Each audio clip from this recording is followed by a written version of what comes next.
Bueno, están un poco tímidos, vamos. Bueno, timidez y cansancio y otras cosas más. Pasamos al siguiente segmento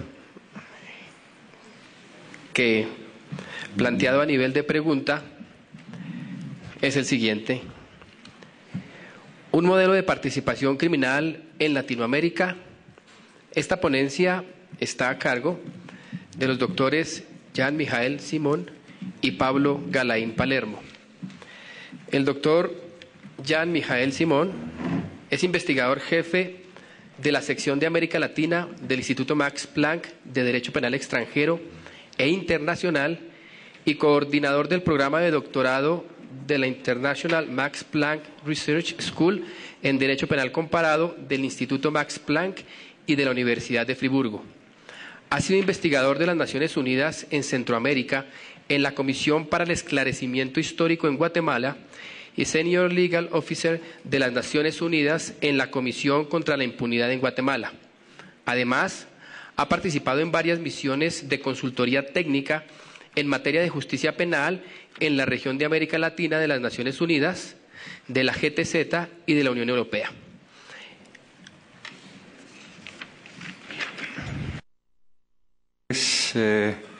Esa es la última sección después de una larga jornada de 3 días. La discusión en los últimos 3 días sobre los informes de cada país dentro del proyecto del Instituto Max Planck nos ha enseñado que la figura jurídica de la autoría inmediata en aparatos organizados de poder en Latinoamérica es controvertida. Este resultado quiere sorprender a aquellos quienes presumen que la autoría inmediata en virtud de estructuras organizadas en Latinoamérica no es más puesta en duda, y esas palabras sí las tengo literalmente de un profesor alemán. Sin embargo, como consecuencia de las consideraciones dogmáticas respecto a la aplicación de esta figura jurídica a organizaciones criminales en Alemania, no es extraño que en Latinoamérica existen también las correspondientes reservas y o dudas al respecto. En Latinoamérica, esta controversia entre corrientes no es tampoco, e independientemente de aquellos penalistas que creen tener solo ellos la razón, una consecuencia de la pretensión de la universalidad de la dogmática alemana. Si estos penalistas alemanes tuviesen la razón en este caso, entonces los últimos 3 días hubiera tenido lugar una controversia alemana discutida por penalistas latinoamericanos. Sin embargo, no es esta la impresión que tenemos después de esos 3 días. Más bien, nuestra discusión es un excelente ejemplo de lo que Klaus Roxin desde hace 2 décadas ha identificado como gramática internacional de la imputación penal y hoy es mantenida por él como dogmática penal internacional. Una discusión de problemas dogmáticos penales llevada a cabo a la misma altura que es independiente a la nacionalidad del compañero de la conversación académica.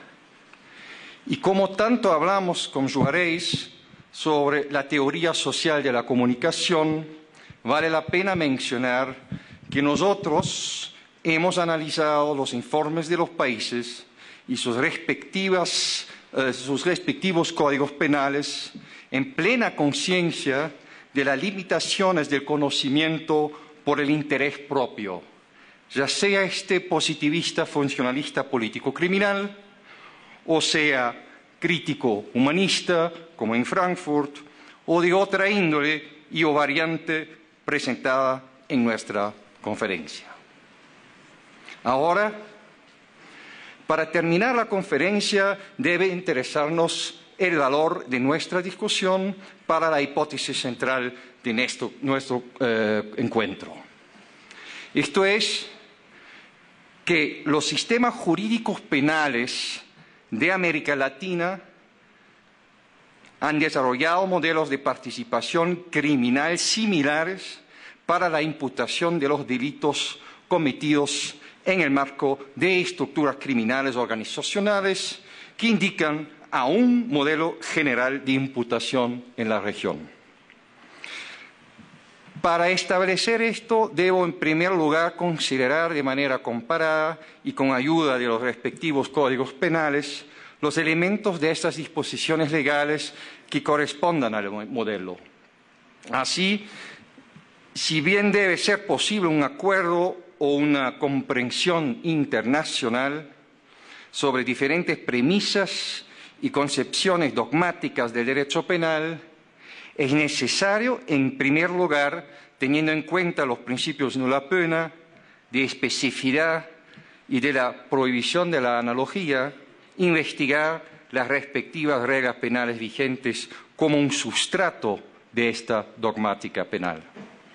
Luego, en segundo lugar, podremos analizar de los elementos normativos del modelo latinoamericano de imputación los diferentes fundamentos dogmáticos de la autoría para después comparar aquellas soluciones a la problemática que está detrás de la controvertida figura de la autoría mediata en virtud de estructuras organizadas de poder. Y finalmente, en un tercer lugar, podrá ser discutida la pregunta respecto a un modelo latinoamericano de participación criminal para la imputación en el marco de organizaciones criminales. En cuanto a los elementos normativos de un modelo de imputación penal en Latinoamérica, procederé a través de los siguientes 3 pasos. Primero, analizaré de manera comparada las reglas de imputación previstas en la ley. Segundo, intentaré aclarar si las reglas de imputación establecidas en la ley se reflejan también en la pena. Y para cerrar, fijaré como resultado los elementos normativos de un modelo de imputación latinoamericano. En cuanto a las reglas de imputación, en primer lugar, puedo comprobar que todos los 9 órdenes jurídicos de la región establecen en la parte general del Código Penal que cada participante solo puede ser castigado según el injusto a él imputado y su culpabilidad en el hecho. Trivial. Cuando son varios los que participan en el hecho, entonces a cada uno le deben ser imputados su injusto y su culpabilidad realizada, también trivial. Para el análisis de estas reglas de imputación establecidas en la ley, procederé ahora nuevamente en 3 pasos. En un primer paso estableceré si hay en los 9 códigos penales una referencia clara a la diferencia existente entre hecho propio y hecho ajeno. En el segundo paso analizaré la estructura de las reglas de imputación. En primer lugar, es posible establecer que los textos legales investigados carecen de una clara referencia a un modelo diferenciado que distingue entre hecho propio de un lado y participación en un hecho ajeno del otro lado, tal como lo hace, por ejemplo, el artículo 26 del Código Penal alemán. Ahí se habla de determinar a otro para la comisión de su hecho y no del hecho, como lo hacen, por ejemplo, los códigos penales de Costa Rica y Perú. Los códigos penales analizados más bien establecen bajo el término genérico de concurrencia en un hecho una serie de supuestos sin que en el texto de la ley contenga una clara referencia si se trata de un hecho propio o de un hecho ajeno.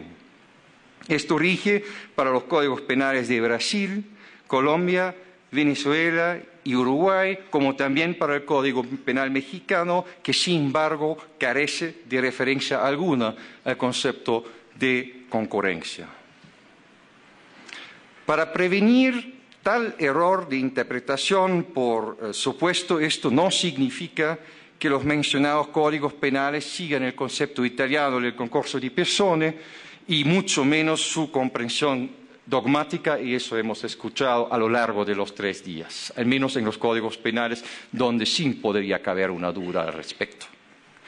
Finalmente, queda aún por señalar que también en el caso de Chile no es posible deducir del texto de la ley ninguna clara referencia a la diferenciación entre hecho propio y hecho ajeno, salvo del caso atípico de la figura de imputación del encubridor que Chile, junto al Uruguay, conoce como el único y a la vez más antiguo código penal de los órdenes normativos escogidos para nuestro proyecto. Por lo tanto, podemos concluir que en la medida en que los informes de cada país hacen la diferencia entre hecho propio de un lado y participación en un hecho ajeno de otro, se trata de una interpretación dogmática del sistema penal y no de una clara referencia en el texto de la ley a esta diferenciación. Después de que he ahora establecido que en los 9 códigos penales no hay una clara referencia a la diferencia entre hecho propio y ajeno, ahora puedo analizar la estructura de las reglas de imputación de una manera comparada. Para ello, avanzaré en 2 pasos. En un primer paso, analizaré los 9 códigos penales latinoamericanos con respecto a sí y, de ser así, cómo sus reglas de imputación son representados en 4 tipos fundamentales de regulación que he identificado. En un segundo paso, estableceré de estos fundamentos la concordancia estructural entre las reglas de imputación. Las reglas de imputación en los códigos penales investigados pueden consistir, en lo general, en categorías de imputación y o cláusulas que describen la tipicidad de la conducta a imputarse. En la parte general de los códigos penales investigados son básicamente 8 los términos que se pueden identificar como categorías de imputación: autor y o perpetrador, coautor, autor mediato, partícipe, determinador, instigador, cómplice, cómplice secundario. Además, aparece en el texto del Código Penal colombiano la categoría de la imputación del interveniente, la cual resulta irrelevante para la finalidad de mi análisis. Ello por cuanto mi interés gira en torno a una construcción fundamental de las reglas de imputación y no en torno a las consecuencias que de ellas se derivan, como por ejemplo en este caso la punibilidad de aquellos que carecen de ciertas características personales tipificadas en el tipo penal. Tampoco incluiré en mi análisis el término especial del cooperador inmediato del Código Penal venezolano, del cual acabamos de escuchar, como quiera que es dudoso que éste pueda aportar algo para la determinación de mi construcción fundamental que pretendo ante el trato aleatorio dado a este concepto en Venezuela, más que todo por la jurisprudencia. Y finalmente es mi deber anticiparles que no me ocuparé tampoco de la reconocida figura del complot, la cual como categoría de imputación de la parte general pareciera, aún bajo otro nombre, ser parte de los códigos penales de Brasil, como el ajuste, de Chile, concertar, México, acordar, y del Uruguay como un tipo raro de la muchedumbre. Ahora, con estas reservas puedo proceder con el análisis de los 4 tipos fundamentales de imputación. El primer tipo fundamental atiende a la interacción de varias personas en un hecho punible y utiliza para ello cláusulas como concurrir, actuar con división de trabajo, tomar parte, realizar y o cometer conjuntamente. El Código Penal colombiano habla además de quienes concurren en la realización de la conducta punible como los autores y los partícipes, y igualmente de quienes actúan con división de trabajo criminal como coautores. De los 9 códigos penales analizados se encuentran en todos reglas de imputación del primer tipo fundamental, el cual abarca la interacción de varias personas. Además, 7 de ellos, en clara mayoría, remiten a una respectiva categoría de imputación, a excepción de Argentina y Brasil. Para la regulación de estas categorías de imputación del tipo fundamental número 1, los códigos penales utilizan 2 formas. Aquellos que abarcan la interacción de varias personas en 2 categorías y aquellos que establecen una sola categoría de imputación. Ambas posibilidades de regulación no se excluyen al tiempo, sino que ambas pueden ser utilizadas acumulativamente. La definición de una sola categoría específica de imputación para la interacción de varias personas en el delito se encuentra en 5 códigos penales, ya fuera como autor en Chile y Venezuela o coautor en Colombia, Costa Rica y el Perú. Por el contrario, solo 3 códigos penales, el de Colombia, México y Uruguay, remiten a 2 categorías de imputación. Para estos últimos 3 códigos penales, en caso de interacción de varias personas en el delito, hay en cambio algunas reglas en las que ambas son consideradas al mismo tiempo, como en Colombia, mientras que otras, como en México y Uruguay, utilizan o una o la otra, pero no ambas categorías de imputación al mismo tiempo. Mientras que en el primer caso las categorías de imputación deben ser aún más diferenciadas, en el último caso el texto legal efectúa la tal diferenciación sin mencionar las condiciones bajo las cuales una y no la otra se aplican. Sobre esta base se puede establecer para el primer tipo fundamental lo siguiente. La interacción de varios en un delito es definida principalmente en una categoría de imputación y tiene en este sentido un significado autónomo, ya fuera como autor o como coautor. El segundo tipo fundamental aplica la cláusula determinar, instigar, forzar, inducir o coaccionar. Este segundo tipo fundamental está también representado en todos los códigos penales analizados. 8 códigos contienen la cláusula determinar a otro, esto es, la gran mayoría. Solamente el Código Penal chileno contiene otra cláusula, la de forzar o inducir. No obstante lo anterior, en solo la mitad de los 8 códigos penales es usada la cláusula determinar a otro para la definición de una categoría de imputación. Este es el caso de los códigos penales de Costa Rica, Colombia, Perú y Uruguay, en los cuales es usada para la definición de la cláusula la palabra instigador, Costa Rica y el Perú, determinador y o partícipe en Colombia y coautor Uruguay. Contrario a lo anterior, el Código Penal Federal mexicano, tal como en el caso del primer tipo fundamental, clasifica la cláusula determinar a otro, ya fuera como autor o como partícipe, mientras que Argentina, Brasil y Venezuela carecen de una definición de una categoría de imputación. Como tercer tipo fundamental, junto a las reglas que operan con determinar, instigar, forzar, inducir o coaccionar, se encuentran aquellas que se refieren a servirse, realizar por medio de otro y o utilizar a otro como instrumento, o bien que se refieren a su especial calidad personal o a la autoridad sobre otro y de la cual se sirve. En cuanto a este tercer tipo fundamental, se puede establecer que de los 9 códigos penales analizados, 6 contienen cláusulas que se refieren a calidades personales especiales o a la autoridad que la persona tiene o ejerce sobre otro.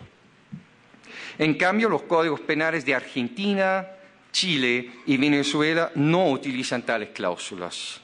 Así, la mitad de los 6 códigos penales, esto es Brasil, Colombia y Uruguay, a diferencia de Costa Rica, México y Perú, ponen de relieve o destacan la especial calidad personal del otro.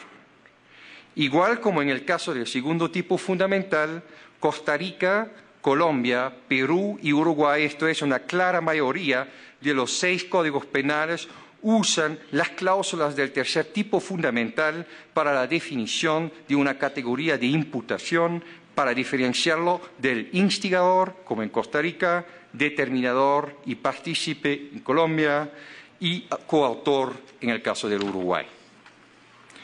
Llama la atención que el Código Penal peruano es el único que selecciona para el tercer tipo fundamental la categoría de autor mediato, en vez de la categoría de autor para diferenciarlo de la categoría del instigador. Como en el caso de los tipos fundamentales número 1 y 2, otra vez el Código Penal Federal Mexicano diferencia, por el contrario, para la clasificación de la cláusula del tercer tipo fundamental entre autor y partícipe sin definir sus condiciones o presupuestos.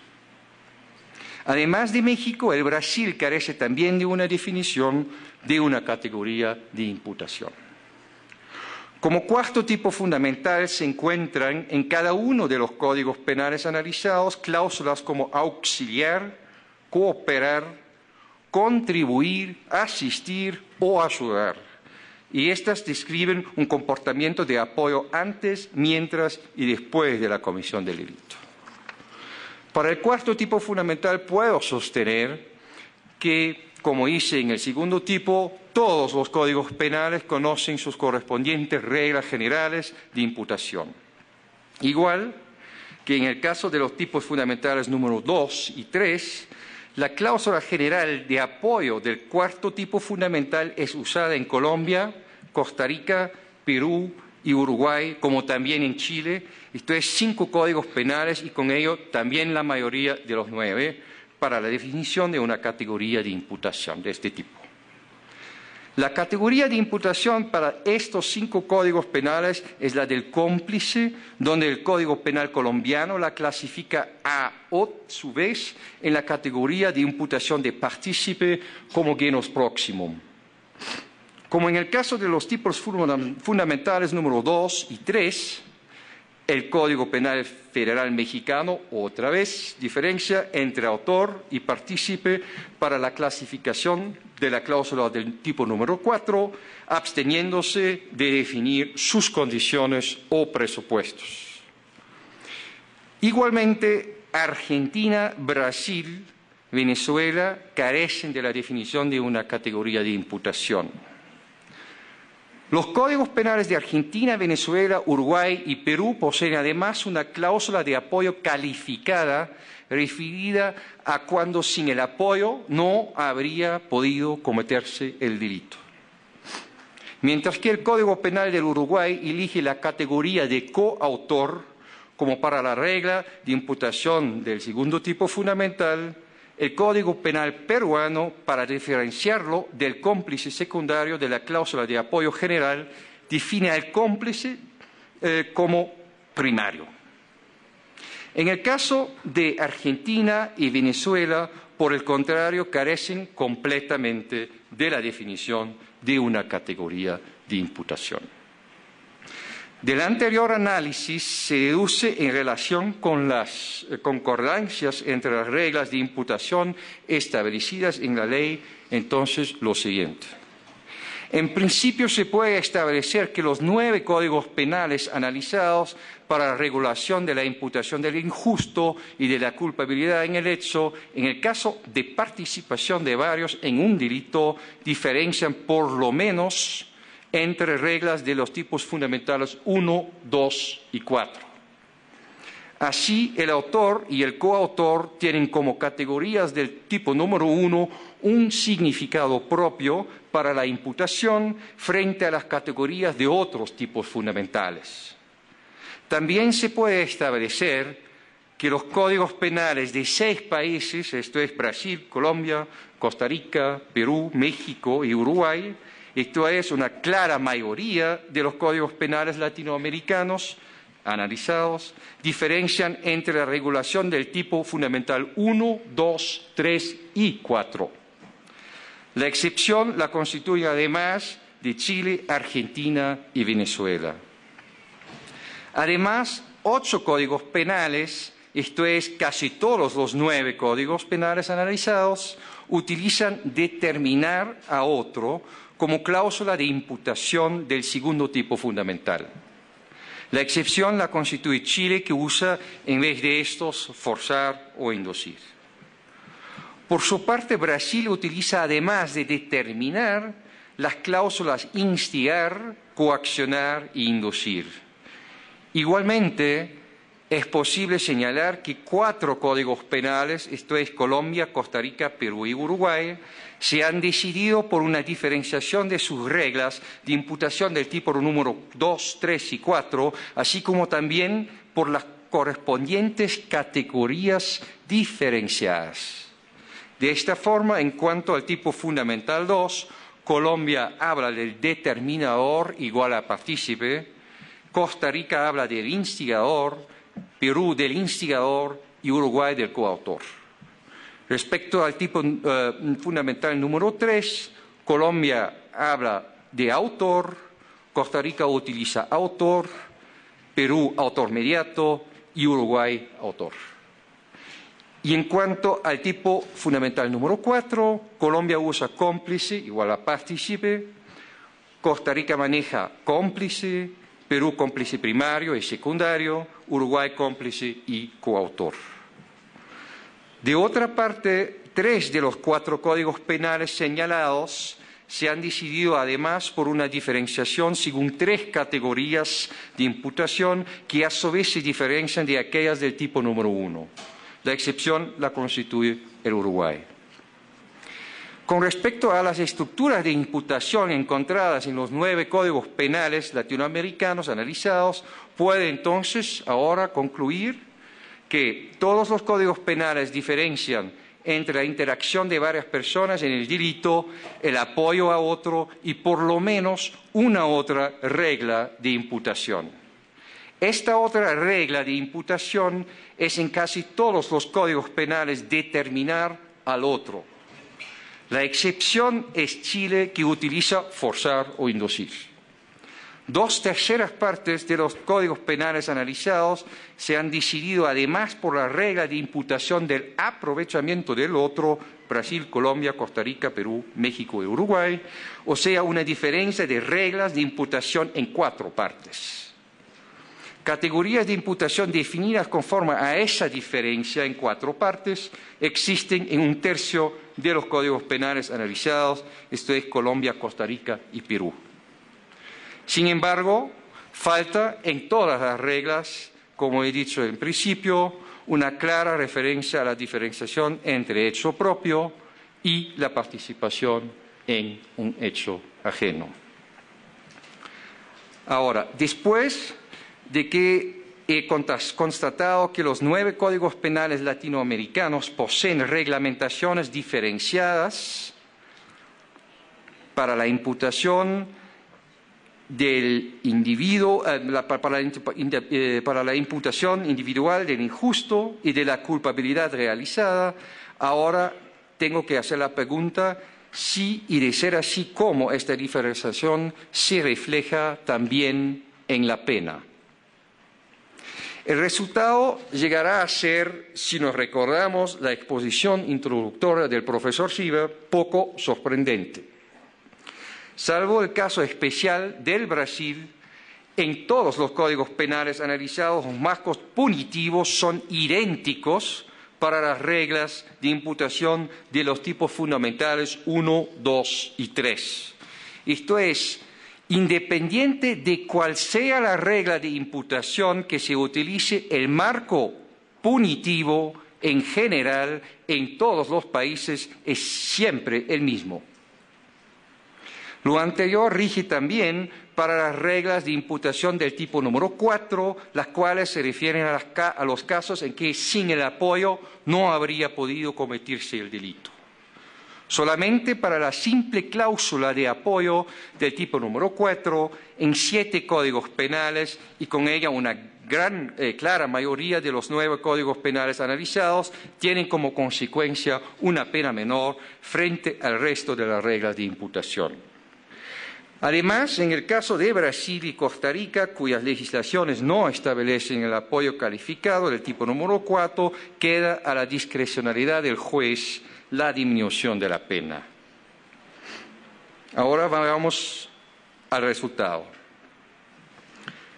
Sobre un total de 9 códigos penales latinoamericanos, ahora es posible establecer los siguientes 6 elementos de un modelo de imputación latinoamericano de participación de varias personas en un mismo hecho punible. Según la legislación latinoamericana, cada uno es castigado solo según el injusto a él imputado y la culpabilidad realizada. 2. Sin embargo, hace falta una referencia clara a la diferenciación entre hecho propio de un lado y la participación en un hecho ajeno por otro lado. 3. El legislador latinoamericano diferencia las reglas de imputación en por lo menos 3 aspectos: la interacción de varias personas en un hecho punible, el apoyo a un otro y otra regla de imputación, ya sea el aprovechamiento del otro y o determinar al otro. 4. Además, es posible optar por una diferencia en 4 aspectos entre la interacción de varios, el apoyo, el aprovechamiento del otro y determinar al otro. 5.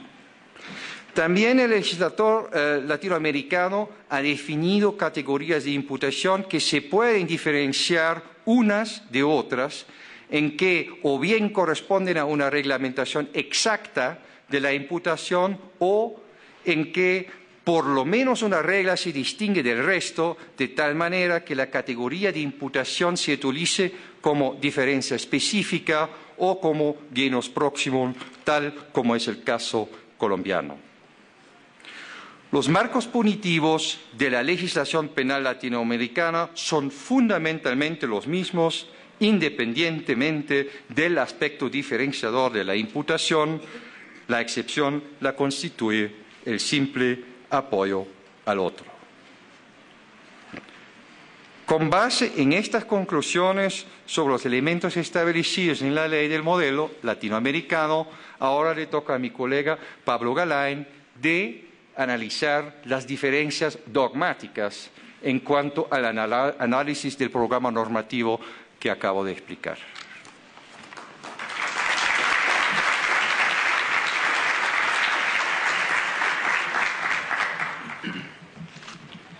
Muchas gracias, Ian. Buenas tardes a todos. Me tienen que soportar por segunda vez. Lo siento mucho. El problema central que se analizará a partir de este momento se puede plantear con una pregunta: ¿cómo se puede resolver en cada uno de los sistemas la imputación del sujeto que, valiéndose de su posición privilegiada en el seno de una organización criminal, utiliza o se sirve de otro que es un subordinado para la realización de uno o varios delitos? El objetivo de esta segunda parte es determinar las distintas formas de imputación de responsabilidad penal según las distintas calificaciones jurídicas y los criterios dogmáticos utilizados por la doctrina en los 18 informes de los 9 sistemas penales elegidos para resolver el problema central ya mencionado. Para alcanzar este objetivo se seguirán los siguientes pasos. En primer lugar, se agrupan los 18 informes según sus puntos de partida metodológicos dentro de las principales teorías que se han ocupado de diferenciar entre las formas de participación en el delito. En un segundo momento, se clasifican todos los informes de acuerdo a la forma que proponen para resolver el problema central.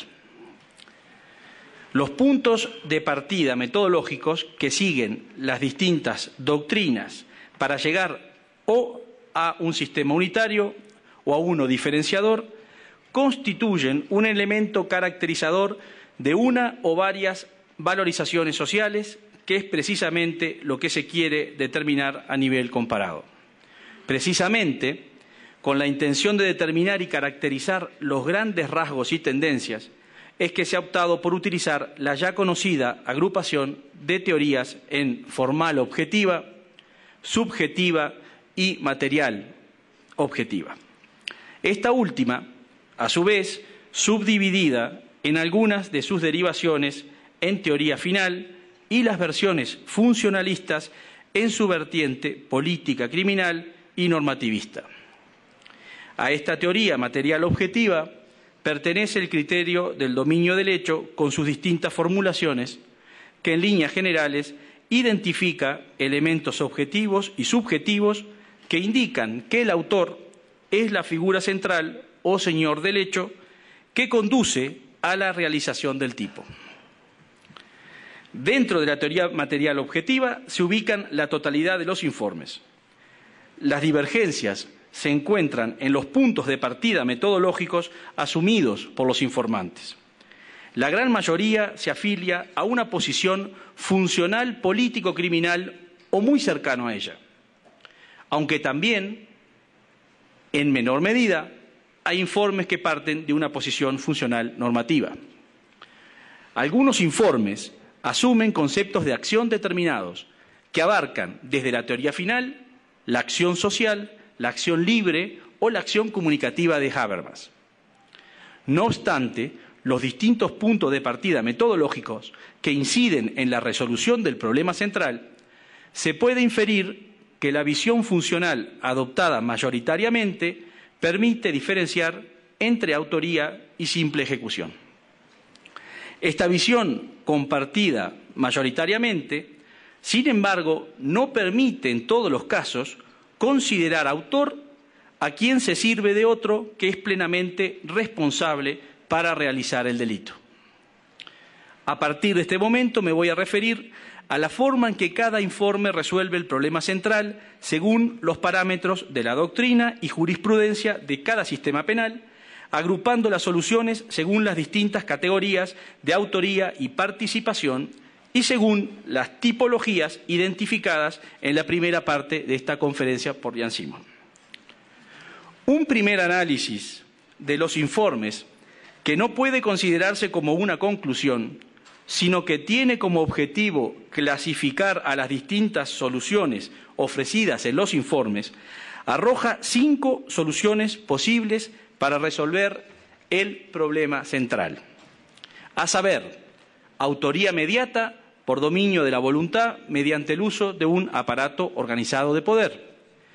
Coautoría, inducción, complicidad y delito de infracción de un deber. Primera posibilidad de solución del problema central: autoría mediata por dominio de la voluntad mediante el uso de un aparato organizado de poder. Dentro de esta posibilidad se debe ubicar a los informes de Argentina, Chile, México, Perú y Venezuela, así como a las críticas de los informes de Chile y Venezuela. En relación con los tipos o categorías de autor y partícipe explicadas en la primera parte de esta conferencia, el sujeto que se vale o utiliza a otro para realizar el delito corresponde identificarlo con el tipo número 3. Los elementos esenciales y definidores de esta posición fueron expuestos claramente por la jurisprudencia en la sentencia de extradición del expresidente Fujimori de Chile a Perú y luego en la sentencia de condena promulgada por la justicia peruana. El primer elemento es el poder de mando, que se compone de la existencia de un aparato organizado de poder en cuyo vértice se encuentra situado el jefe, que tiene un poder de control sobre el aparato y su condición de formador y formulador de las políticas de la organización transmitidas mediante órdenes de ejecución de un determinado plan criminal. El segundo elemento es la desvinculación del aparato del orden jurídico. El tercer elemento es la fungibilidad y o predisposición al hecho de los ejecutores. En este elemento se ha sugerido la no relación directa ni horizontal del ejecutor con el jefe. En cuanto al primer elemento, se requiere probar la existencia de un aparato organizado de poder en cuya cúspide se encuentra el jefe, y que éste sea reconocido por los miembros de la organización como tal. Es determinante la existencia de la estructura organizada de poder en la que cualquier ejecutor pueda llegar a cumplir con la voluntad del jefe. Existe, al parecer, un consenso en la doctrina en cuanto a que este tipo de organización solo se puede dar en relación con el poder estatal, pero no en simples organizaciones mafiosas. La jurisprudencia ha visto esta estructura en organizaciones terroristas. Todos los sistemas que apoyan esta forma de imputar al jefe tienen su punto de partida en la teoría del dominio del hecho. Ahora bien, en cuanto a la forma del dominio del hecho del hombre de atrás, no hay unanimidad. El hombre de detrás domina la voluntad del hombre de delante porque el ejecutor se encuentra en una situación de inferioridad o subordinación, que sin embargo no llega a anular su voluntad. El hombre de detrás debe tener en todo momento el dominio de la situación, porque si en algún momento lo perdiera, y el ejecutor dejaría de ser un mero intermediario. En estos casos no hay una relación directa u horizontal entre jefe y subordinado, y ello permite afirmar la posición de poder jerárquico del que controla el aparato organizado de poder, cuyo automatismo conoce y controla por sus mandos intermedios. El dominio no es, entonces, sobre una voluntad concreta, que no puede llegar a frustrar el plan del autor, sino sobre una voluntad indeterminada, por lo que cualquiera sea el ejecutor, el hecho igual se producirá. La verticalidad parece ser una característica importante a constatar dentro de este elemento. En cuanto al segundo elemento, se requiere el apartamiento del derecho de la organización. La jurisprudencia peruana ha aplicado esta teoría en el caso de líderes de asociaciones terroristas. En relación con el tercer elemento, junto a la fungibilidad del ejecutor, se requiere de la predisposición psicológica del ejecutor a la realización de la orden que implica la comisión del hecho ilícito. Segunda posibilidad, coautoría. Los informes de Colombia, Costa Rica y Uruguay, así como las críticas a los informes de Brasil, Colombia y Perú, solucionan el problema por medio de la figura de la coautoría. Esto ubica a dicha posibilidad en el tipo número 1. Los elementos que se reconocen para la defensa de la coautoría son un codominio funcional del hecho y división del trabajo, tomar parte durante la ejecución o realizar en etapa previa un aporte esencial, necesidad de un plan común y el principio de responsabilidad del ejecutor.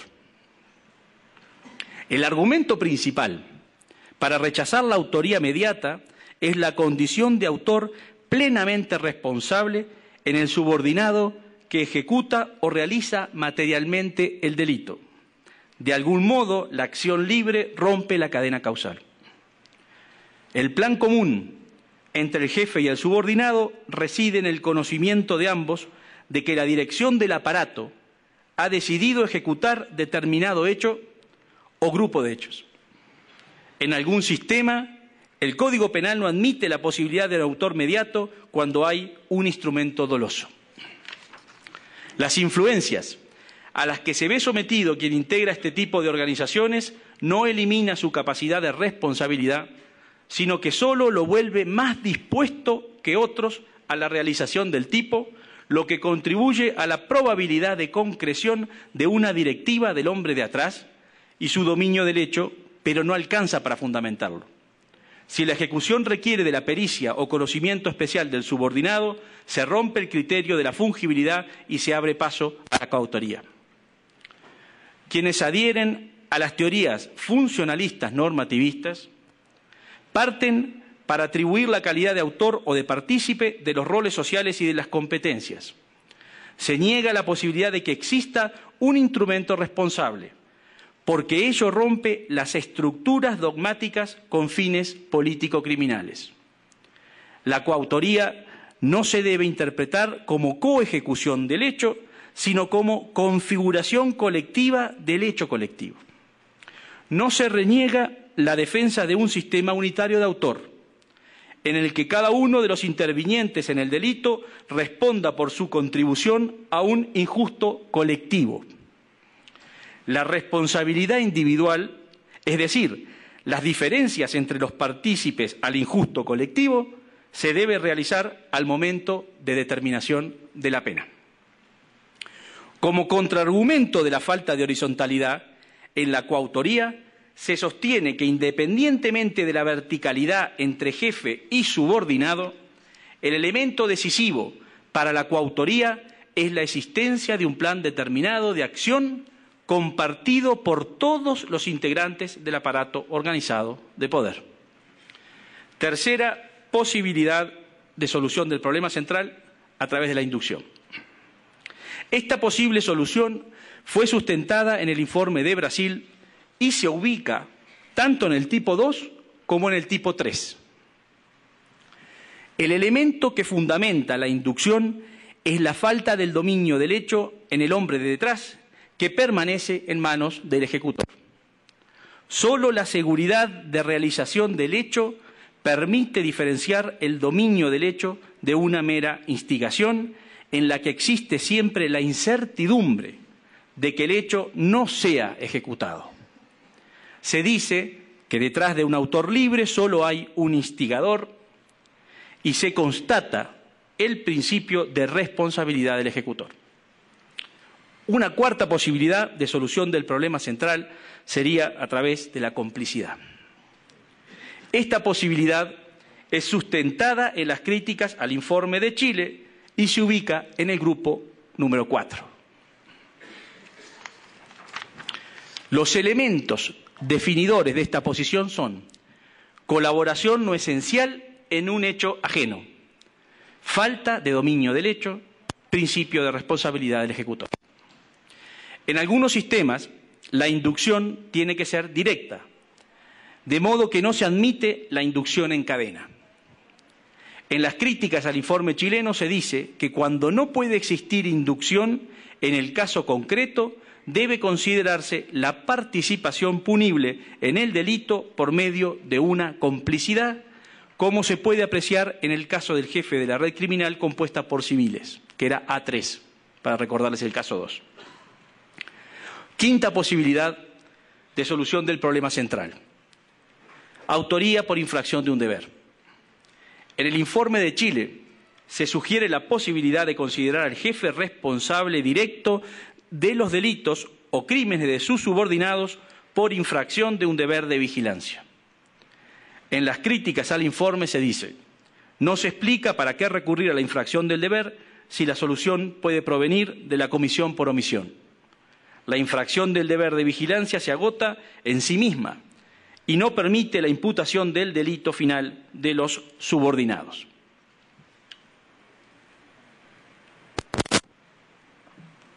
A modo de conclusión parcial, el análisis de la interpretación de la norma en los sistemas penales de Argentina, Brasil, Colombia, Costa Rica, Chile, México, Perú, Uruguay y Venezuela permite hacer algunas constataciones primarias. La solución del problema central, según los sistemas analizados, demuestra que son posibles distintas formas de imputación. Se aprecia un punto de partida común en la mayoría de los informes analizados en la teoría del dominio funcional del hecho. La distinción entre autor y partícipe y las distintas formas de autoría tienen relevancia en el marco punitivo y tiene incidencias dogmáticas de relevancia. Por citar solo un ejemplo, la distinción es relevante en cuanto a la tentativa, porque el comienzo de ejecución del hecho no es el mismo en una autoría mediata que en una inducción, en la medida que en los sistemas latinoamericanos analizados no se acepta la tentativa de inducción, ni en el resto de las formas de participación. También existen consecuencias esenciales provenientes del generalmente aceptado principio de accesoriedad. Aquí, los informes identifican principalmente problemas relacionados con las reglas de comunicabilidad cuando concurren en el delito extraneus e intraneus, o relacionados con la posibilidad de aceptar una accesoriedad limitada que abarque no solo el hecho injusto, sino también el culpable. Una posible inversión del principio de accesoriedad podría darse cuando el autor no reúne las cualificaciones exigidas en el tipo penal, pero sí alguno de los partícipes comunicando al resto su cualidad. En el caso colombiano, por ejemplo, la Corte Suprema de Justicia ha aceptado esta inversión aplicando una atenuación de la pena. En los delitos culposos se aplica una teoría unitaria de autor, por la que cada uno responde por el hecho propio. Ello empieza a ser cuestionado, en la medida que es posible encontrar opiniones que permiten diferenciar en estos delitos la autoría de la participación. Hay una incipiente discusión sobre la posibilidad de imputar al jefe o superior la infracción de un deber de vigilancia sobre los subordinados o construir su responsabilidad penal según la lógica de la comisión por omisión. Por último, en algunos sistemas se aprecia una duplicidad de formas de autoría y participación a partir de la implementación del sistema propuesto por el Estatuto de Roma para la Corte Penal Internacional. Desde un punto de vista punitivo, la autoría mediata, la coautoría y la instigación o inducción comparten ex ante un mismo marco punitivo. La única diferencia punitiva provendrá de la valoración ex post según culpabilidad y otras circunstancias modificativas de la pena. La única diferencia en el marco punitivo viene dada por la posibilidad de imputar al jefe como cómplice, que ex ante recibe una desvalorización menor por parte del legislador. Los informes sugieren que la razón de esta rebaja punitiva proviene de la falta de dominio del hecho y la no esencialidad del aporte causal del cómplice para la realización del delito. La pregunta que queda abierta es ¿por qué el legislador latinoamericano desvalora ex ante a figuras propias de autoría con la misma intensidad que la instigación? O formulada de otra forma, ¿considera el legislador que es más grave pretender un hecho como propio que colaborar en un hecho ajeno? Se aprecia en los informes un esfuerzo por el diseño de reglas válidas para todas las constelaciones de casos que pueden presentarse en cada sistema particular. Además, en todos los sistemas analizados no se presentan vacíos de punibilidad, sino por el contrario, en muchos de ellos se admite más de una posibilidad de imputación. Este análisis tiene apenas el modesto objetivo de procurar elementos comunes en las formas de consideración de la autoría y participación en Latinoamérica. Como se ha podido apreciar, dichos elementos están en permanente discusión dogmática. En ese sentido, además de las diferencias provenientes de los distintos puntos de partida metodológicos asumidos por cada informante, se aprecian controversias entre las interpretaciones de la doctrina y la jurisprudencia con los textos legales. Gracias.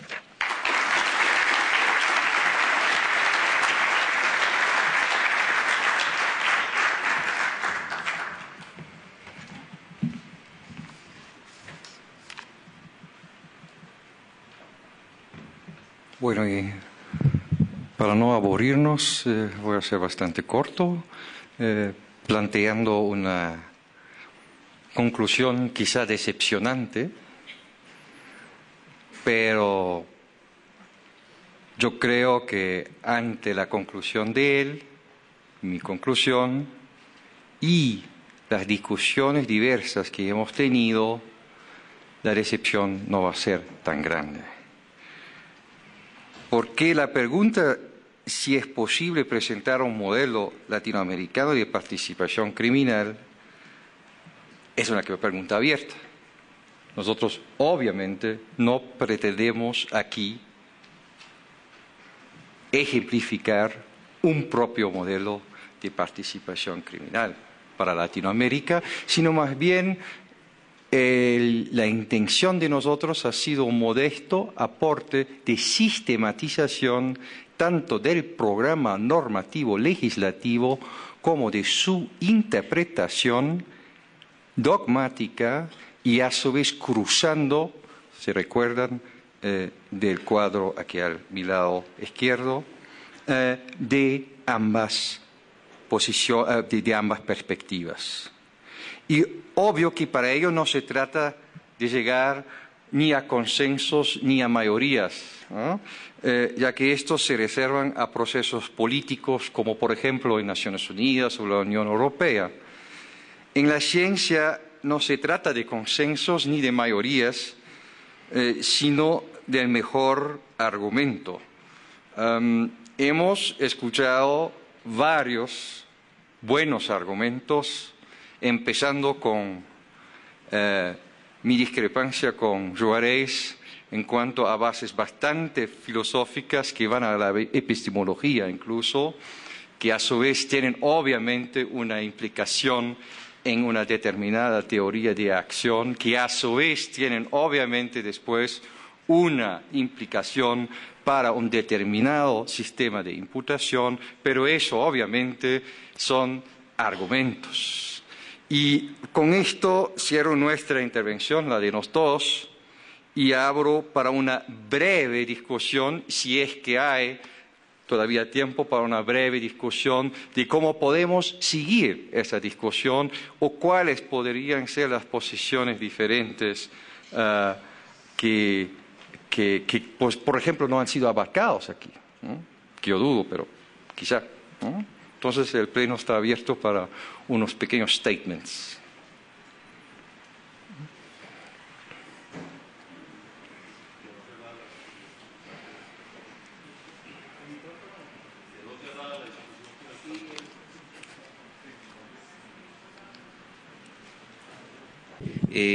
Obviamente ha implicado un trabajo descomunal el leerse, analizar, comparar ordenamientos jurídicos de distintos países.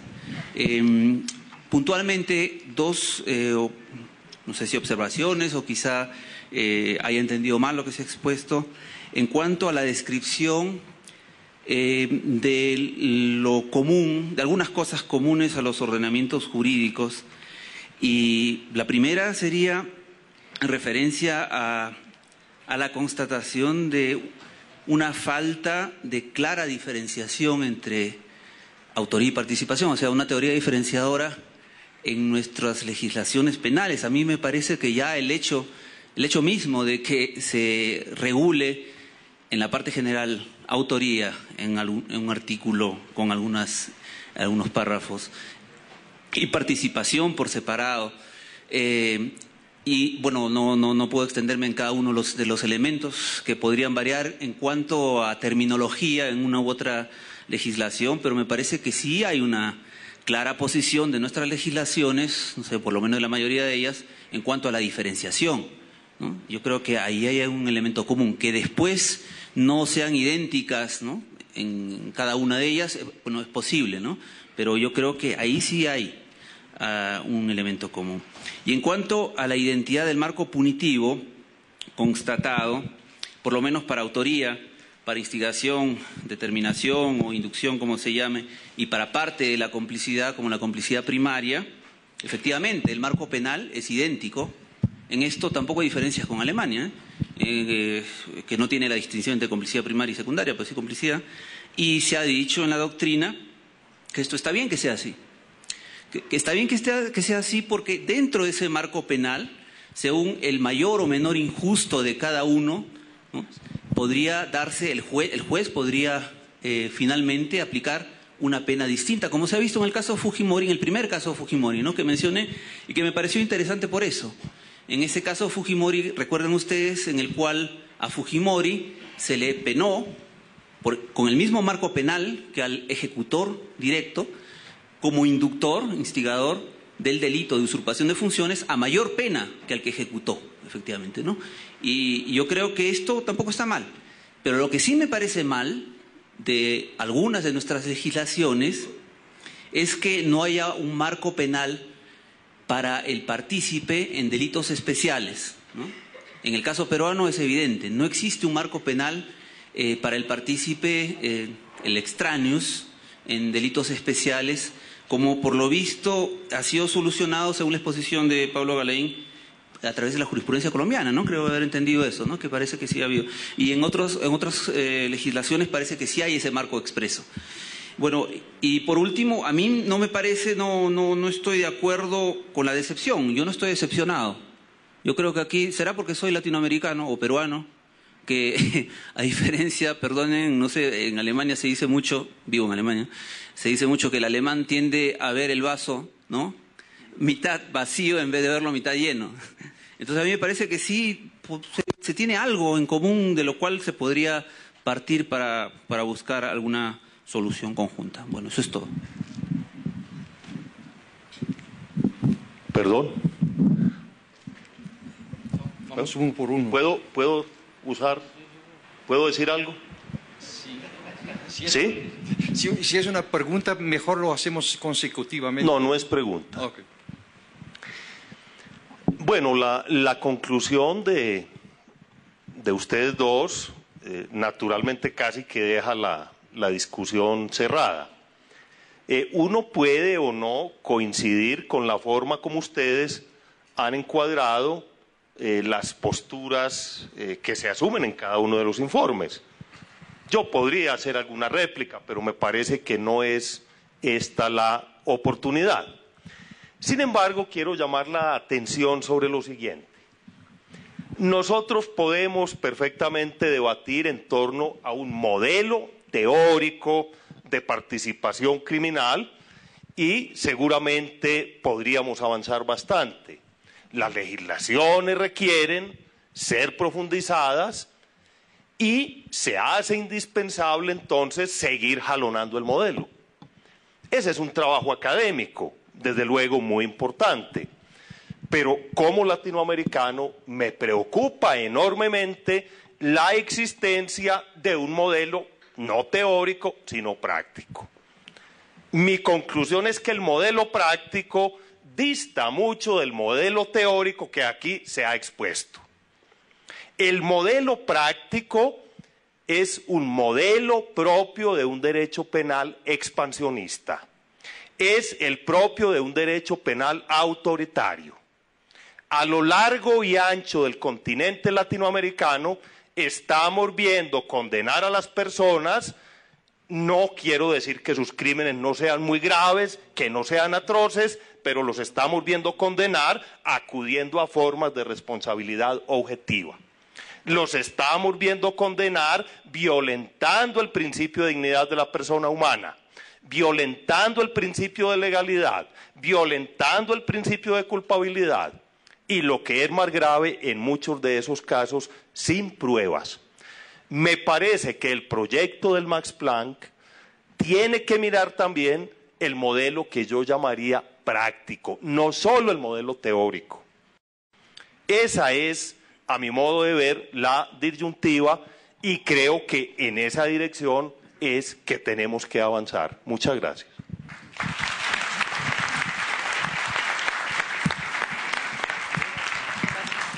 Bueno, yo primero voy a contestar a Fernando y después vamos a contestar también a las preguntas de Manuel. La discrepancia entre práctica y programa normativo es algo común no solamente en el tema del control social a través del derecho, sino más bien en posiciones filosóficas que también pueden después, al ser implementadas como una proyección del deber ser de una sociedad en las personas que la aplican, lo hacen a veces incluso con estrategias para poder disfrazar determinados intereses atrás de los programas. Eso es exactamente, en otras palabras, lo que estás diciendo tú, y obviamente, como esto es el trasfondo de este proyecto, es la principal inquietud que tenemos con este proyecto. Y profesor Sieber, que está sentado ahí, en su dictamen frente al tribunal, precisamente expuso sobre la base de un trabajo de comparación que hicimos dos colegas y el director, sobre una base de 40 países a nivel mundial. Entonces, ¿por qué hemos hecho eso a nivel mundial? porque la expansión del derecho penal proviene de programas de control penal claramente identificables desde la Convención de Viena de 88 contra el tráfico ilícito de estupefacientes, con la Convención de Palermo del 2000, con la Convención contra la corrupción, porque si uno la lee muy bien, en el 2003, la Convención de Mérida tiene un programa de máxima expansión del derecho penal también, y nuestra inquietud es precisamente eso. Y eso a su vez está relacionado con una idea del proyecto que tenemos, bueno, yo particularmente porque he trabajado en Naciones Unidas en Centroamérica en el control de la delincuencia organizada, precisamente porque ahí se implementan figuras que muchas veces no tienen más nada que ver con el derecho penal, sino más bien con un derecho de seguridad, Gefahrenabwehr, de un derecho policial, ¿no? Entonces, esa es la idea atrás de eso. Segundo, en cuanto a, yo creo que había, bueno, primero empecemos quizá con el vaso medio vacío o medio lleno, ¿no? Primero, eso obviamente fue una perspectiva alemana. Se habló con mi colega latinoamericano aquí y seguramente lo va a ver por la mitad ya llena, ¿no? O casi llena, ¿no? Y el esfuerzo que hemos hecho para mí sería incluso bastante decepcionante si yo lo veía desde el punto de vista de un alemán. Ahora, en cuanto al marco penal, la pregunta que hiciste de fondo, es cierto que los marcos normativos en cuanto a los tipos identificados como 1, 2, 3 y el subtipo 4, 2 son idénticos y que eso es parte también de los relatores de los informes que tenían, bueno, tú también respondiste eso, en la sentencia el juez tiene la posibilidad de poder diferenciar. Y eso lo comparten todos los códigos que nosotros tenemos, al menos aquí en Latinoamérica. Hay algunas excepciones en otros continentes que hemos visto. Y es claro, el juez entonces juega el rol en poder diferenciar entre eso. Y el tema quizá entre comillas, no, entre paréntesis, sí hay una inquietud que va más allá del tema del marco punitivo del cual estamos hablando, y esas son lagunas de punibilidad, ¿no? Lagunas de punibilidad que, bueno, podemos aceptar o no aceptar, sacrificando determinados principios fundamentales del derecho penal o no, ¿no? Y tienen implicaciones prácticas. Eso, Roxy, cuando en 60 empieza la primera vez a pensar sobre eso, de su teoría en un artículo escrito en un periódico en Bremen, ¿no? Bajo la impresión del caso Eichmann, ¿no? Estaba preocupado sobre todo también por una posición de la Corte Suprema de Justicia alemana, que era desde el Reichsgericht una posición subjetiva completamente extrema, que llegaba en los muy pocos casos, y a 2 o 3 casos de los casos de Frankfurt, simplemente a la conclusión que esto solamente podría juzgarse como complicidad. Y si uno tiene la información de los años 60, que en el Ministerio de Justicia algunos ex-nazis estaban armando una ley bajo el Ordnungswidrigkeitengesetz que tenía como objetivo la disminución de la prescripción de la complicidad, y lo lograron incluso, y conociendo la posición alemana sobre este tema muy bien, de hecho, es bastante obvio que una laguna de punibilidad aquí sí importa.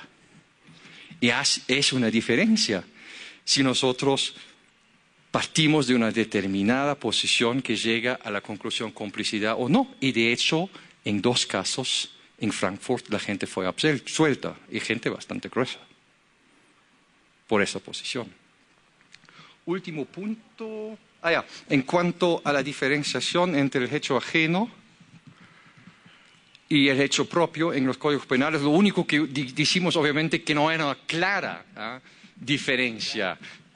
Y el hecho de hablar entre autoría y participación no es tan clara cuando uno toma en cuenta, por ejemplo, determinadas posiciones en el Código Penal austríaco y otros que piensan a jugar con esas categorías. Por eso lo queríamos dividir entre cláusulas y categorías. El caso del Código Penal del artículo 26 alemán es el más preciso. Eso fue introducido en 1975 después de la gran reforma del Código Penal, que habla de determinar a otro para la comisión de su hecho y no del hecho. Eso obviamente se puede interpretar como una reafirmación de la accesoriedad limitada en el artículo 26. Pero también se puede al menos diferenciar como en este punto como una diferenciación clara. Respecto a la parte que me tocó a mí, que fue el análisis de las interpretaciones de ustedes y de los críticos a la norma. Yo no interpreté la norma, yo solo analizo cómo la comentan, yo no toco nada de lo que ya nace para no estar contaminado al hacer análisis dogmático.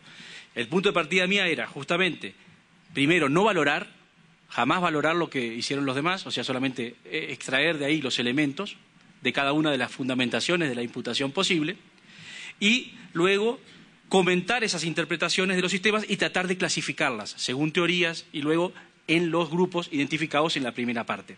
Como bien dice la primera parte de la conferencia, o al final, perdón, la conclusión, en ciencia no ganan las mayorías. Aquí había una clara mayoría se puede decir, de Roxin Schuller. Está claro, nosotros si partimos de ese punto de vista, claro, había una gran mayoría de gente que ya a priori podíamos prever por dónde iban a ir. Entonces el tema no era cuántos van por una posición y cuántos por la otra, sino cómo argumenta cada uno. Incluso a ver si dentro de la escuela de Roxin había disidentes. Eso era muy interesante también verlo. Y luego la segunda parte, que es fundamental para nosotros, por lo menos en mi parte de análisis, es tener en las críticas quizá gente que se pueda identificar con otra escuela. Y ahí es donde yo puedo constatar lo que en principio era solo una suposición, de que quizás, según el punto de partida metodológico, lleguen a decisiones distintas, o a resoluciones distintas, o a distintas categorías de imputación. ¿Sorpresas me llevo en cuál? Bueno, no hay vacíos de punibilidad, sea cual sea el punto, eso ya es importante, sea cual sea el punto de partida metodológico, se resuelve el problema. O sea, tengo una resolución del problema. Si yo parto de un análisis topoy, me resuelve el problema, me quedo tranquilo. Vaso medio lleno.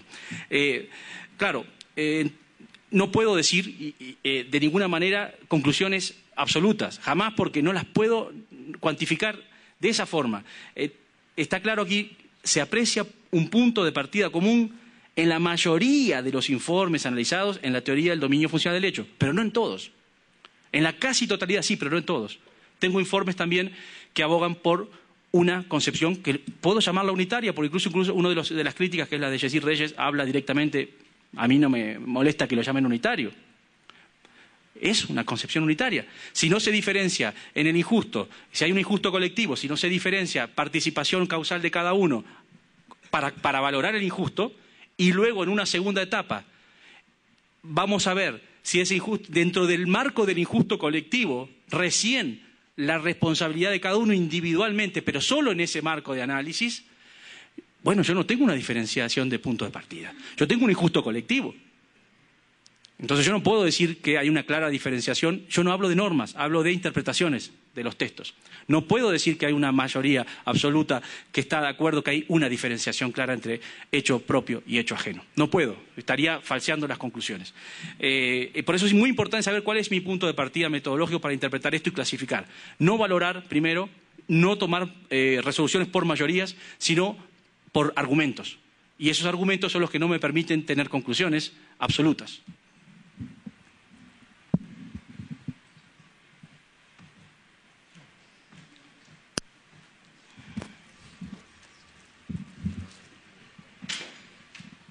Gracias.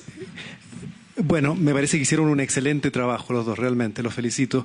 Tengo una observación puntual que me parece que es relevante hacerla ahora y otras que son para conversarlas en el pasillo. La relevante es que, a ver, tal vez tomando el espíritu de lo señalado por Fernando Velázquez, claro, yo entiendo que no se pueden hacer cargo del modelo de imputación, digamos, de la práctica latinoamericana, sino que el de las normas, los códigos latinoamericanos. Pero en ese nivel incluso, creo que hay una omisión en el resumen que ustedes hacen sobre los modelos de imputación predominantes en América Latina, que tal vez haría matizar la conclusión, que es una conclusión que digamos, quisiéramos que fuera cierta, de que en América Latina se imputa respetando en principio el injusto y la culpabilidad de cada interviniente. Y que si uno, digamos, incluye en el cuadro este elemento que está omitido, digamos, hace ser un poco más pesimista, que tiene que ver con el modelo de imputación en la pertenencia a las organizaciones criminales y que está en los informes y que es parte del derecho positivo. Eso puede cambiar el cuadro bastante, porque si tenemos formas de intervención en organizaciones criminales que tienen unos marcos penales muy elevados que hacen que las diferenciaciones puntuales en la intervención de cada uno de los miembros en los delitos concretos cometidos, sí como autor, sí como cómplice, terminan siendo irrelevantes porque la verdadera pena es por la pertenencia a la organización criminal. Entonces, ese sí es una mirada un poco más, digamos, que debería llamar la atención sobre la predominancia de un modelo en algunos países de América Latina de imputación que realmente ya no se hace tanto cargo de las verdaderas intervenciones puntuales y los niveles de injusto y culpabilidad de cada uno. Yo creo que esa es una dimensión que podría enriquecer más el análisis que ustedes hacen. Pero vamos punto por punto. Esto es precisamente el punto cuando yo me referí a un proyecto en nacencia en el Instituto Max Planck que tiene que ver precisamente con esa pregunta. Y es una pregunta, para ser muy exacto, en el primer título de la habilitación de Roxin, en una nota de pie de página, esto va incluso sobre el artículo 129 del Código Penal en eso entonces. Y es obviamente eso es una pregunta muy antigua que lo podemos ver desde la edad griega.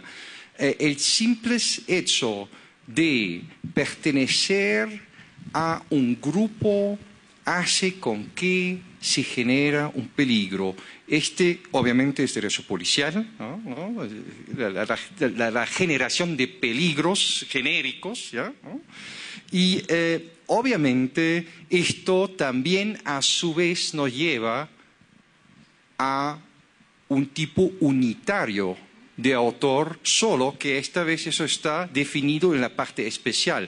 Y si vamos muy bien a lo que son Vereinigungsdelikte, no tengo ni idea cómo se llama eso en español, ahí sí vamos a encontrar un montón de tipos penales en la parte especial que precisamente tienen esas calidades. Ahora, si nosotros obviamente no nos hemos olvidado de eso, pero aquí si nos queríamos ocupar más de la parte general, aunque sabemos muy bien que es incluso una diferenciación hoy en día ya no más válida.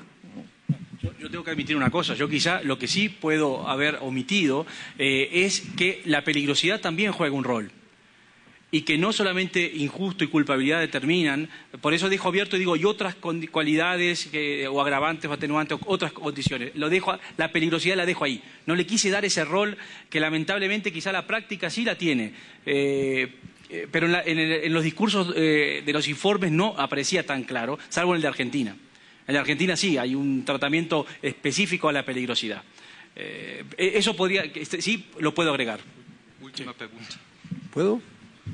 Sí, no, bueno, más que nada un comentario y sugerencia para Pablo especialmente. Yo tengo dudas respecto de la utilidad de encasillar de vincular los modelos con determinadas posturas teóricas dogmáticas. Yo creo que ese encasillamiento es además distorsionador. O sea, a mí me produce la impresión de que esto empieza a parecer como una pugna donde hay puntos a favor de si uno es funcionalista de tal o cual característica y el otro es funcionalista de tal otro tipo u otro finalista, en circunstancias y en eso podría apostar. Es absolutamente claro que ningún modelo adscribe de un modo coherente o totalmente coherente, y no podría ser de otro modo, a una determinada concepción teórica que por lo demás va mutando en el tiempo, que los tribunales van adoptando selectivamente y en forma relativamente acomodaticia. Yo estaría derechamente por prescindir de ese factor que yo creo que genera más distorsión que aporta a la claridad de las soluciones centrales. Eso es un argumento metodológico, obviamente, que tenés, que a su vez lleva, obviamente, quizá a incluso conclusiones circulares, diría yo. Por eso hemos tratado de separar nuestras dos perspectivas, pero en una cosa sí te doy claramente la razón. No debería llenarse una casilla sin información del relator en qué base normativa él está argumentando. Si esto no es así, no hay una relación entre uno y lo otro. Tenés toda la razón y hemos discutido mucho sobre eso y vamos, obviamente, ahora con ojos cruzados ver si eso es propiamente hecho que él hizo y si yo lo que hice está bien también. Dos reflexiones. La primera, que esto estaría sumamente incompleto si ustedes no publican todo lo que hemos hecho nosotros y las discusiones que se han dado acá. Por supuesto. Me parece que sería magnífico. Y segundo, que quizás no se ha insistido, son tres reflexiones. Que es la segunda, que me parece que deberíamos insistir en que todo lo que se ha hecho acá es la exigencia de un derecho penal mínimo. Todos nosotros hemos colaborado en nuestras ponencias en un derecho penal mínimo y creo que la conferencia de mi colega Satzer hoy ha sido estupenda en ese sentido. Y la tercera, que usted lo tocó hoy, profesor Simon, es que no debemos olvidar la parte especial del derecho penal. Por más que insistamos en la parte general, la parte especial es donde la parte general se concreta. Y si no, me parece que los penalistas hemos olvidado la parte general. Y la parte general es muy importante para todos nosotros. Creo que son los tipos, si queremos respetar el principio de legalidad, hay que insistir en la parte especial. Y en la parte especial nos solucionan muchos problemas que se han tratado. Los delitos de asociación ilícita, por ejemplo, que usted trató recién, me parece que nos dan una perspectiva muy importante para solucionar estos temas, ¿no? Bueno, una última pregunta ahora del profesor Chirino. Sí, es una reflexión general que yo creo que conecta muy bien con lo que acaba de plantear el profesor Dona y lo que decía don Fernando Velázquez al inicio.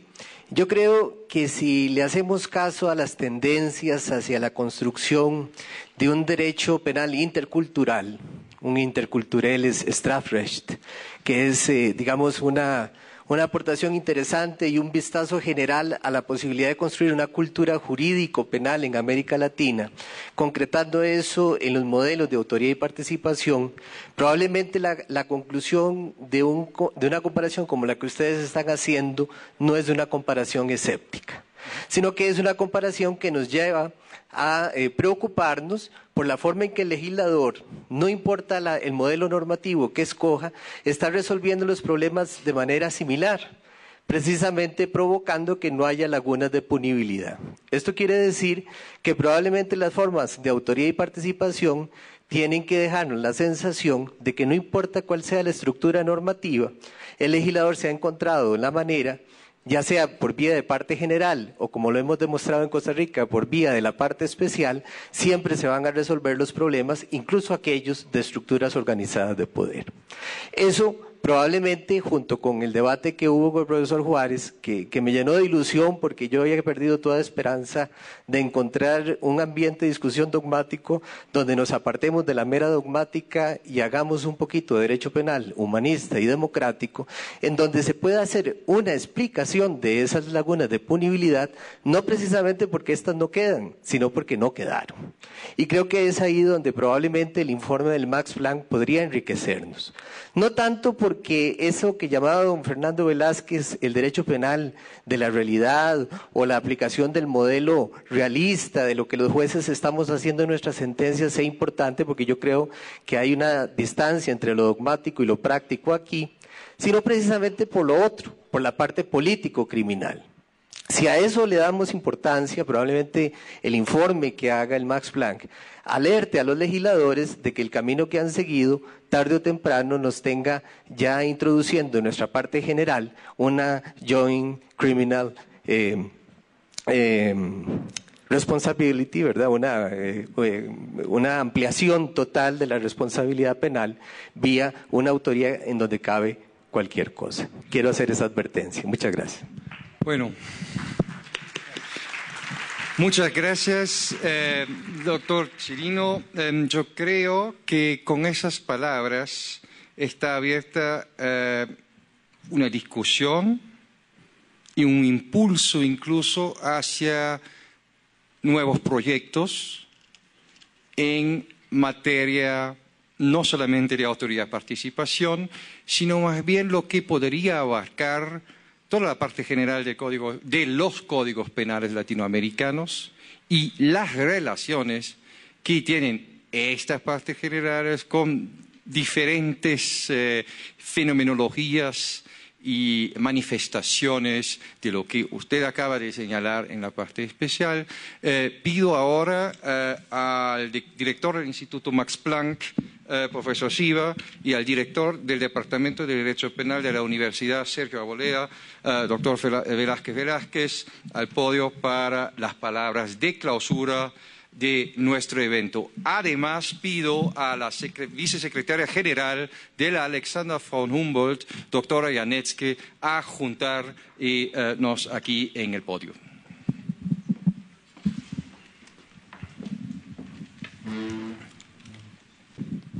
Bueno, señoras y señores, ustedes saben que yo no soy jurista y mucho menos penalista, sino trabajo para la Fundación Humboldt y me encargo de organizar muchos eventos. Y por eso sé, no solamente a partir de este simposio, sino ya desde hace mucho antes, que siempre detrás de un organizador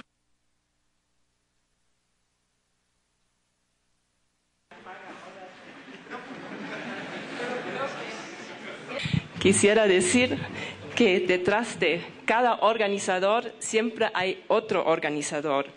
Y a mí solamente me toca ahora de agradecer muchísimo a todos los esfuerzos que se han hecho y al apoyo, a la iniciativa que se ha tomado con este evento extraordinario. Quisiera, antes de todo, agradecer al señor Fora, pero justamente parece que está tan ocupado que ya tenía que salir a otro evento, pero de todas maneras a su equipo de la GTZ, muchísimas gracias.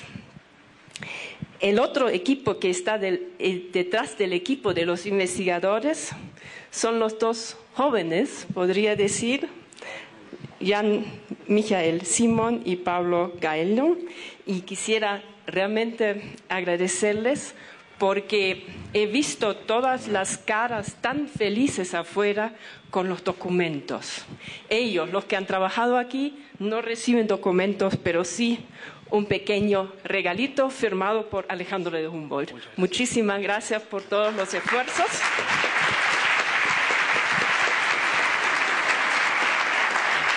Y en la apertura ya dije que no sé cuál es el plural de spiritus rector.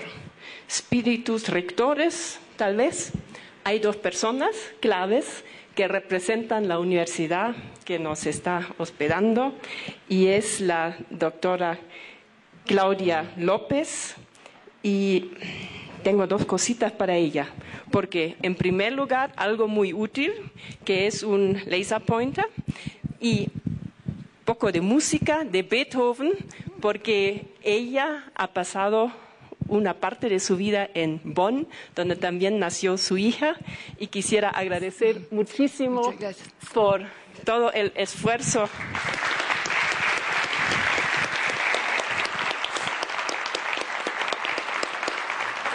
Y creo que están de acuerdo conmigo que él, que ha perdido más sudor y varios kilos, bueno, eso tal vez puede ser sano, es don Fernando. Y por eso le ha traído una toalla bien grande, también firmado por Humboldt. Gracias. Un memory stick con la presentación de los programas de la Fundación Humboldt, porque tengo entendido que Fernando se va a encargar de pasar la voz a todos ustedes y a sus colegas que en el futuro puedan estar interesados en venir a Alemania para una beca, tal vez del EAD o de la Humboldt, para seguir estudiando y investigando en Alemania. Muchísimas gracias y mucho éxito a todos.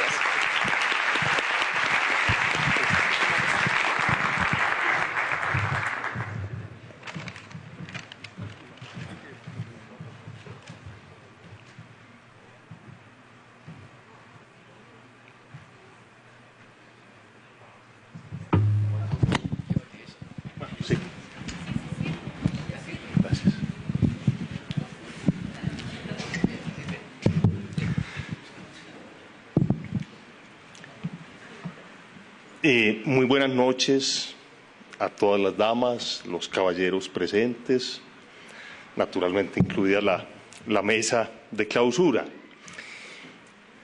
Este es un día, esta semana también lo es, este es un día histórico para nuestra universidad, es un día histórico para Colombia, y es un día histórico para el derecho penal latinoamericano. Es histórico porque a sus 80 años de edad hemos tenido el privilegio de tener con nosotros a la figura más descollante del derecho penal en el mundo, el profesor Claude Ruxin. Y es histórico porque nunca, cuando hace 26 años por primera vez lo conocí, me imaginé que en mi país y en mi universidad iba a escuchar de sus labios una conferencia sobre el tema más polémico de su obra, naturalmente, en mi idioma, el idioma español. Y además, como le decía anoche, en la sede del club, donde la embajada ofrecía una recepción con motivo de la reunificación alemana, en un español que todo el auditorio entendió a la perfección.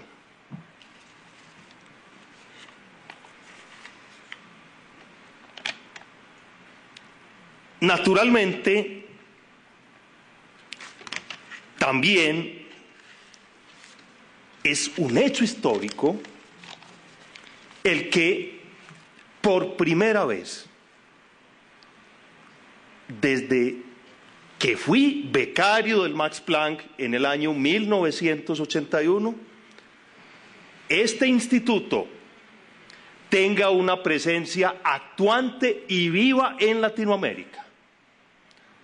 Señor profesor Silva, este es el instituto